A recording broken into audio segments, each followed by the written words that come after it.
Assalamualaikum warahmatullahi wabarakatuh. Kami dari kelompok 13 yang beranggotakan Yuna Lisa Amalia dengan NIM 2003-3107 dan Widya Fortuna dengan NIM 2003-3103. Pada video kali ini kami akan mempresentasikan materi mengenai krisis sumber daya alam dan energi. Terdapat 6 poin, yaitu yang pertama, pengertian dan klasifikasi sumber daya alam. Yang kedua, prinsip dalam pemanfaatan sumber daya alam. Yang ketiga, penyebab krisis sumber daya alam dan energi. Yang keempat, konservasi sumber daya alam dan energi. Yang kelima, dampak krisis sumber daya alam dan energi. Dan yang terakhir, yaitu yang keenam, pengelolaan sumber daya berwawasan lingkungan. Baiklah, saya akan menjelaskan materi yang pertama, yaitu pengertian dan klasifikasi sumber daya alam. Secara yuridis, pengertian sumber daya alam termuat dalam Pasal 1 Ayat 9 Undang-Undang Nomor 32 Tahun 2009 tentang Perlindungan dan Pengelolaan Lingkungan Hidup. Sumber daya alam adalah unsur lingkungan hidup yang terdiri atas sumber daya hayati dan non-hayati yang secara keseluruhan membentuk kesatuan ekosistem.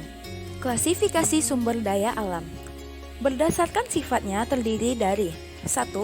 Sumber daya alam yang dapat diperbaharui atau renewable adalah sumber daya alam yang tidak akan habis dan akan terus ada serta terbarukan. Contoh, hewan, tumbuhan, mikroba air, dan tanah.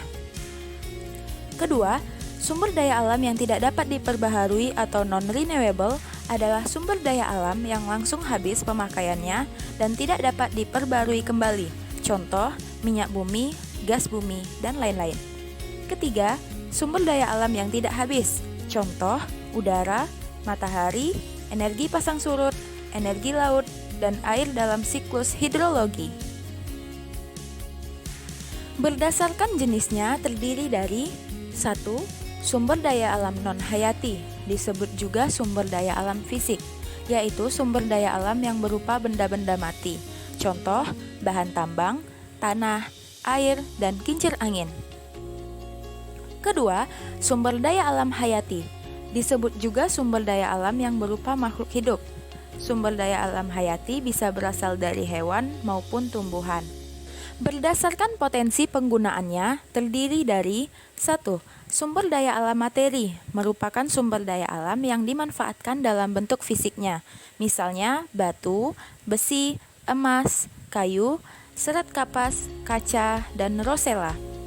Kedua, sumber daya alam energi, merupakan sumber daya alam yang dimanfaatkan sebagai sumber energi, misalnya batu bara, minyak bumi, gas bumi, air terjun, sinar matahari, energi pasang surut air laut, dan kincir angin.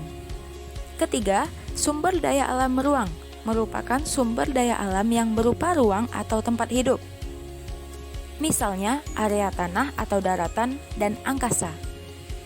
Poin kedua, prinsip dalam pemanfaatan sumber daya alam. Terdapat beberapa prinsip-prinsip dari sumber daya alam yaitu sebagai berikut. 1. Prinsip lestari. Lestari yang dimaksud di sini adalah upaya pengelolaan sumber daya alam beserta ekosistemnya dengan tujuan mempertahankan sifat dan bentuknya. Jadi, prinsip lestari adalah segala daya upaya yang dilakukan untuk menjaga sumber daya alam yang ada, tetap ada, baik dilihat dari sifatnya maupun dari bentuknya. Kedua, prinsip optimal sumber daya alam. Optimalisasi sumber daya alam dapat berupa pemanfaatan sumber daya alam dengan cara mengambil kekayaan alam secara menyeluruh dengan memaksimalkan keuntungan dan meminimalkan resiko kerugian demi kepentingan negara dan rakyat, tetapi tetap memperhatikan keberlanjutan sumber daya alam tersebut di kemudian hari. Optimalisasi pengambilan sumber daya alam ini tidak serta-merta mengizinkan untuk mengambil seluruh kekayaan alam tanpa batas dan tanpa perencanaan yang matang, melainkan dilakukan secara arif dan bijaksana dengan menetapkan asas pembangunan berkelanjutan. 3. Prinsip memperbaharui. Memperbaharui sumber daya alam adalah reboisasi, penangkaran hewan atau tumbuhan, penanaman ladang secara bergilir, dan pengolahan tanah pertanian yang baik. Keempat, prinsip selektif. Selektif dilakukan dengan cara membuat perancangan yang matang dalam menggunakan sumber daya alam karena harus sesuai kebutuhan. Kelima, prinsip penghematan. Seperti halnya selektif, dalam menggunakan sumber daya alam membutuhkan perancangan yang matang sehingga tidak terjadi pemborosan yang akan mengganggu kuantitas ataupun kualitas dari sumber daya alam. Poin selanjutnya yaitu penyebab krisis sumber daya alam dan energi. Beberapa faktor yang menyebabkan bangsa Indonesia mengalami krisis energi yaitu polusi gas rumah kaca, terutama karbon dioksida akibat pembakaran bahan bakar fosil, keserakahan yang tak kunjung usai, kurangnya perhatian pemerintah untuk mengembangkan sumber energi terbarukan atau renewable energy, penyalahgunaan pemakaian energi, dan yang terakhir, pemborosan energi listrik. Yaitu poin yang keempat, konservasi sumber daya alam dan energi. Tujuan konservasi yaitu yang pertama, mewujudkan kelestarian sumber daya alam, baik fisik dan hayati, untuk menciptakan ekosistem yang seimbang. Ekosistem yang seimbang akan mendukung adanya peningkatan kesejahteraan dan kualitas kehidupan manusia. Yang kedua, melestarikan pemanfaatan dan kemampuan sumber daya alam, fisik dan hayati serta ekosistem agar serasi dan seimbang. Yang ketiga, dengan adanya konservasi lingkungan akan dapat memaksimalkan dan memanfaatkan sumber daya alam secara optimal tanpa adanya perusakan lingkungan. Adapun manfaat-manfaat konservasi sumber daya alam adalah sebagai berikut. Yang pertama yaitu manfaat yang bersifat edukatif. Yang kedua yaitu sebagai wahana pengembangan pengetahuan alam yang didukung dengan terapan teknologi yang berwawasan lingkungan. Yang ketiga, sebagai hidrologis pendukung kehidupan. Yang keempat, untuk menciptakan iklim yang baik dan seimbang. Yang kelima, untuk menciptakan lingkungan yang sehat. Tindakan-tindakan konservasi sumber daya alam dan energi dapat berupa: yang pertama, meningkatkan cadangan sumber daya alam, misalnya dengan mengintensifkan penelitian-penelitian dalam penemuan sumber daya alam baru. Yang kedua, meningkatkan efisiensi penggunaan sumber daya alam dengan menggunakan teknik pemecahan masalah, misalnya dengan menciptakan mobil model baru yang hemat bahan bakar. Yang ketiga, mengurangi permintaan terhadap sumber daya alam, misalnya dengan menggunakan angkutan umum sebagai pengganti mobil pribadi, sehingga akan terjadi penghematan bahan bakar minyak. Cara ini menghendaki perubahan gaya hidup dalam masyarakat. Selanjutnya, yang keempat, melakukan perencanaan terhadap pengambilan sumber daya alam, yaitu dengan pengambilan secara terbatas dan mencegah tindakan yang mengarah pada pengurasan sumber daya alam, misalnya dengan menerapkan sistem tebang pilih, melakukan reboisasi atau penghijauan. Selanjutnya, yang kelima, meminimalkan limbah dalam penggunaan sumber daya alam, karena limbah tersebut akan merusak lingkungan. Poin selanjutnya, yaitu yang kelima, adalah dampak krisis sumber daya alam dan energi. Dampak yang ditimbulkan dari krisis sumber daya alam dan energi di kalangan masyarakat antara lain adalah melonjaknya harga bahan bakar. Akibat melonjaknya harga bahan bakar, harga sembako, serta kebutuhan-kebutuhan lain ikut melambung. Akhirnya, beban masyarakat semakin berat, nasib masyarakat pun semakin menderita.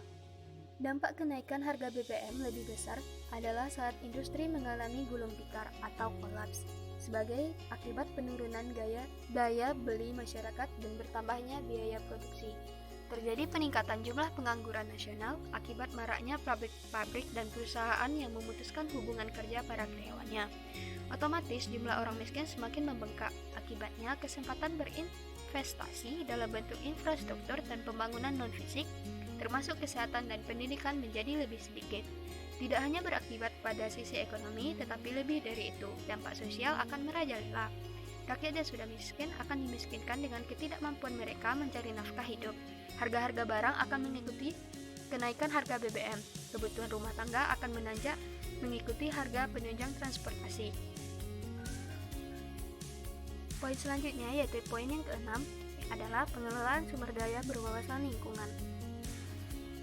Tiga unsur penting dalam prinsip pembangunan berwawasan lingkungan adalah yaitu yang pertama, penggunaan atau pengelolaan sumber daya secara bijaksana. Yang kedua, menunjang pembangunan yang berkesinambungan. Yang ketiga, meningkatkan mutu hidup. Beberapa upaya yang dapat dilakukan masyarakat berkaitan dengan pelestarian lingkungan hidup antara lain.